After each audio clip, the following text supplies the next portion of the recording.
You better watch your back, Donald Trump, because JD Vance seems like he's continuing to throw you under the bus. He sees that you are physically and cognitively deteriorating at a very rapid pace. And JD Vance keeps on leaking to the media that he's the real decision maker in the White House, that he was the reason why the war in Iran now has a ceasefire. He was the reason that there was a voice of dissent in the White House telling you, Donald, not to invade Iran. But you made the decision with Hegseth and Netanyahu and others, while Vance said he was the one who was saying, Donald, don't do it. JD Vance keeps on leaking to the New York Times, in my opinion, and to other outlets to cast himself as someone who is ready to take over the White House at a moment's notice as Donald Trump's health is rapidly declining. And he's throwing Donald Trump under the bus in so many ways. You know, I don't think that Donald Trump even read or even knew about the 10-point ceasefire plan, Iran's framework, because either Donald Trump didn't read it or Donald Trump just knowingly entered into a deal that gave Iran quite literally everything Iran could have wanted in its wildest imagination of its wish list, right? Iran, their 10-point plan says the U.S. military bases in the Middle East all need to be shut down. The U.S. needs to give full reparations to Iran. Iran can continue to enrich all of its uranium. Iran gets security guarantees for itself, Hezbollah, the Houthis, the Shiite militias in Iraq. Iran has all the sanctions against it removed. Iran is recognized as a major player now in geopolitical affairs. And apparently JD Vance was in the room. He was the one who told Donald, hey, Donald, I think you gotta do this deal. It's a really strong deal. And I think JD Vance, in my opinion, knows that Donald Trump is cognitively and physically declining. I think he knows the fear that Donald Trump had as he saw the markets crashing. And the U.S. framework for negotiation was a 15-point plan of basically full surrender for the Iranians. The Iran plan, their negotiation strategy was a full surrender for the United States. And so people were wondering, how could you bring these sides together when Iran said it wasn't going to move off of its 10-point framework for negotiations unless Trump just adopted the 10-point framework? And I don't think Donald Trump knows the difference between the number 15 and the number 10. I think Donald Trump was desperate for a deal. He's pathetic. He's a very weak negotiator. He knew that the deadline that he set could not be met. He was too scared to execute on his plan, although he talked a big game about blowing up the Iranian civilization. And who was in the room? Who swooped in to kind of finalize the deal and tell Donald Trump to take it, which will go down as the worst deal in American history. And this is the biggest, most embarrassing, most humiliating loss in American history. So JD Vance casts himself as the person who helped bring peace. That's how he tries to frame it, which is BS, while having Donald Trump take the brunt of the fact that you just gave up everything. You surrendered, Donald. You see what JD Vance has been doing here? And then yesterday morning, we read this New York Times expose about how the war in Iran started and it could have been avoided, Trump's unlawful invasion. And it looked like it was written by JD Vance. It talked about how strongly JD Vance was working behind the scenes to stop Donald Trump from going to war with Iran. And JD Vance was yelling at Netanyahu and yelling at Hegseth. And he was the voice of reason behind the scenes. But he couldn't prevail upon Donald Trump because Donald Trump was bloodthirsty. Remember that. He bloodthirsty is how Axios said it. New York Times didn't use that exact language, but they described, a frenzied and frantic Donald Trump, working with Netanyahu and Hegseth and others, but Vance was the voice of reason. JD Vance was also taking a major international trip in the past 24 hours where how Donald Trump is a Putin puppet, in my opinion, a Putin sycophant, a Putin bootlicker, right? I think JD Vance is angling himself to be kind of that Putin snake, that Putin sidekick, if you will, because JD Vance took that trip to Hungary. He held a campaign rally with Viktor Orban. He attacked Brussels. He attacked the European Union. He told the people, vote for Viktor Orban. He gave a lot of Kremlin talking points, right? JD Vance, in my opinion, if you look at what he was saying in Hungary, he was just spewing Putin talking point after Putin talking point after Putin talking point. And so I think you put these puzzle pieces together, and also other statements JD Vance has made recently saying, if something happens to Donald Trump's health, he's incredibly healthy. We all know that, right? But if something were to happen, I've got to be ready to step in on day one, right? So I think there's an intense amount of pressure going on there. And I think Donald Trump knows what's happening, and he's getting deeply paranoid. And I think when Donald Trump was saying recently in one of those speeches, I love surrounding myself with losers and stupid people, that was his way of attacking JD Vance, who he now sees as a threat in trying to basically undermine him in every way as people are seriously talking about the 25th Amendment. Now, people aren't throwing around the 25th Amendment in hyperbolic terms, right? It's not like they're saying, oh, the 25th Amendment. No. I mean, very serious lawmakers, dozens of lawmakers are saying 25th Amendment, you got to remove Donald Trump. He's physically and mentally unfit for this position. Marjorie Taylor Greene, who knew Donald Trump better than anyone, says he's physically and mentally unwell. He needs to be removed. People like Alex Jones, lots of kind of right-wing former MAGA people who know him well, say that this guy is physically, mentally, he can't do it anymore. He's all over the place.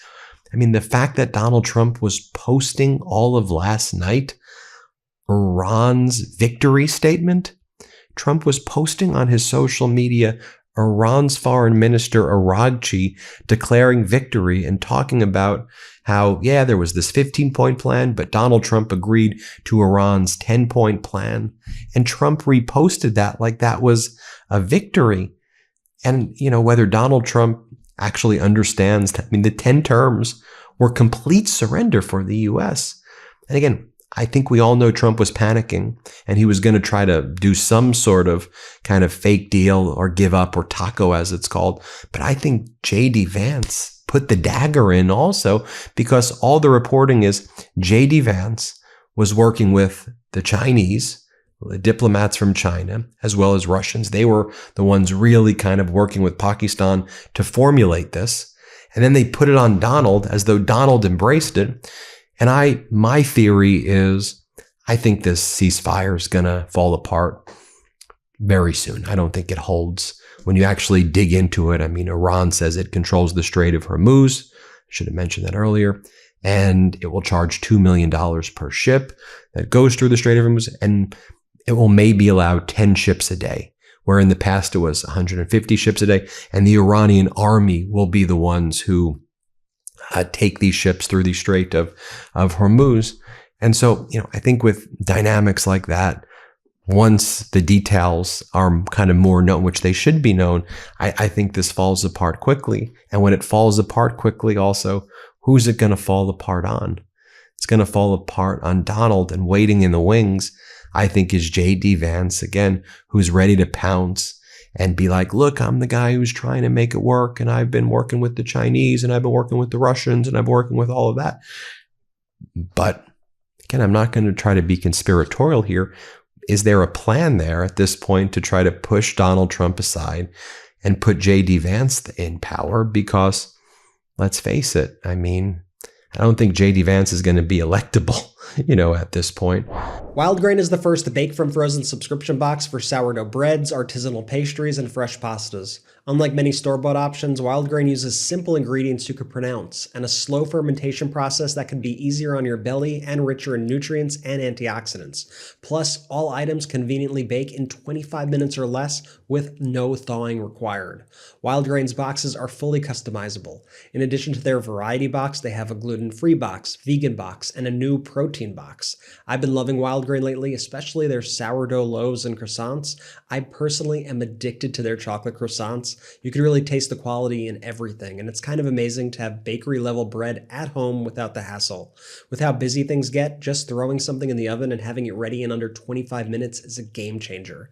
Imagine having fresh, bakery-quality bread, pastries, and pastas at home without any trips to the store. And don't just take my word for it. They have over 40,000 five-star reviews and have been voted the best food subscription box by USA Today for 3 years in a row.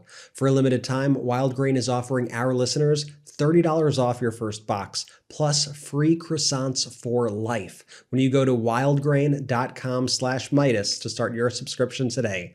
That's $30 off your first box and free croissants for life when you visit wildgrain.com/Meidas, or you could use promo code Meidas at checkout. That's MEIDAS. So let me just give you a few more data points and receipts right here, okay? I've showed you all the politicians saying 25th Amendment, 25th Amendment. People who knew him, even MAGA people are saying it. Here is the scoop, just so you understand about how this so-called ceasefire, which was a total surrender by the United States, came about. As Farnoosh Amiri explains, an official from one of the mediating country tells me that the 11th hour deal between the U.S. and Iran came together after involvement of two unlikely actors, JD Vance and China. Vance was looped in late Tuesday, and China helped get Iran on board. Right? And so my theory was this, that if you're Iran, even if you know the ceasefire is going to fall apart, the fact that you can get the president of the United States to make a social media post that says that he's negotiating within your 10-point framework, can you think of anything more humiliating for the United States to be put through, where the president of the United States is admitting to a full surrender, to give up all of its bases in the Middle East and not even realizing that that's what he's doing? Look at what Trump said. This is what Trump posted. We received a 10-point proposal from Iran and believe it is a workable basis on which to negotiate. Almost all of the various points of past contention have been agreed to between the United States and Iran, but a 2-week period will allow the agreement to be finalized and consummated. Did JD Vance write that for him? I mean, when you look at the 10 points about what they're saying this deal is all about, I mean, the deal is complete and total surrender for Donald Trump and the United States. It's wild. It's wild. So there was that story. As Jeet here explains, it's very telling that Vance has been leaking to suggest he opposed the war before it started and was the lone dissenter in the White House, and that he played a key part in this ceasefire, but distanced himself from the actual terms of the ceasefire, right? Early yesterday, this was the article, How Trump Took the U.S. to War with Iran. In a series of Situation Room meetings, Trump weighed his instincts against the deep concerns of his vice president and a pessimistic intelligence assessment. Here's the inside story of how he made the fateful decision.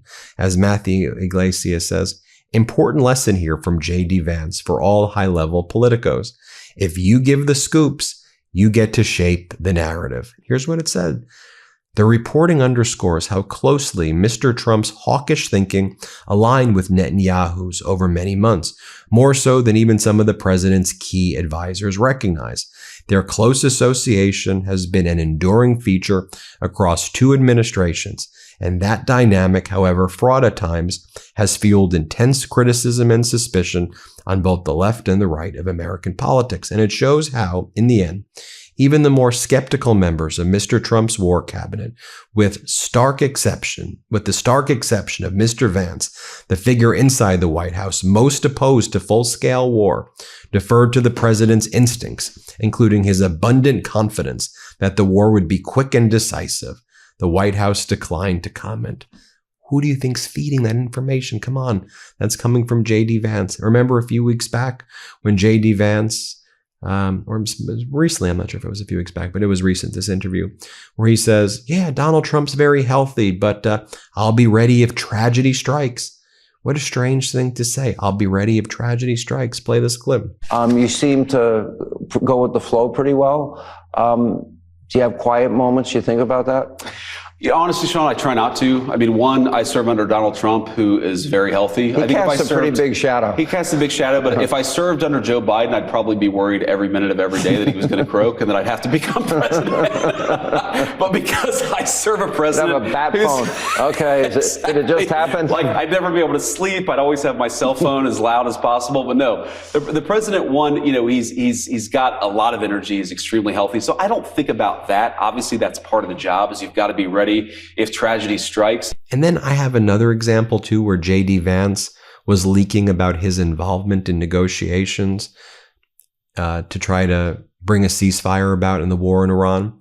Remember the story of Kamal Karazi, Iran's former foreign minister, who was involved in negotiations with the help of, with Pakistan, and they wanted to bring this guy in to try to negotiate a ceasefire. Well, it was about a week ago. Remember, the U.S. and Israel then bombed his home and killed his wife when he was the person picked by Pakistan. Two Iranian officials told the New York Times that he had been overseeing engagement with Pakistan to arrange a possible meeting between Iranian officials and JD Vance. So you have JD Vance's name coming out again and again in these types of contexts. Remember when Donald Trump said, I like to hang out with losers because it makes me feel better? This was clearly directed at JD Vance. Here, play this clip. What is missing in leadership? Well, it's winning. You got to win. You know, I've watched a lot of people, leaders, great leaders. And, you know, the one thing about sports is you break it down into, a 2-hour period, something nice. You don't have to wait a lifetime to find out is somebody a winner or a loser. You got a lot of losers, mostly losers, fortunately. It's a good thing to have a lot of losers. I always like to hang around with losers, actually, because it makes me feel better. I hate guys that are very, very successful and you have to listen to their success stories. I like people that like to listen to my success. And then there was this story right here. Another leak to Axios, the Trump regime's favorite source to leak things to. This was from March 27, 2026. According to Barak Ravid, U.S. Vice President JD Vance had a difficult call with Israel Prime Minister Netanyahu on Monday, where he said that Israeli assessments for toppling the Iranian regime were not realistic enough, saying you were too optimistic in your assessment regarding the overthrow of the regime in Iran. So do you see the barrage of leaks coming from JD Vance? And that brings me to this following conclusion, which is JD Vance in Hungary, doing the role that Trump usually does, the Putin puppet, the Putin sycophant. JD, whether he's working with Russia on this right now in China, or whether he sees this as his path to power, take a look at what he says, where he says we have to go get Viktor Orban reelected. Here, play this clip. It's obviously a tough act to follow, but I'm going to do my best because we have got to get Viktor Orban reelected as Prime Minister of Hungary, don't we?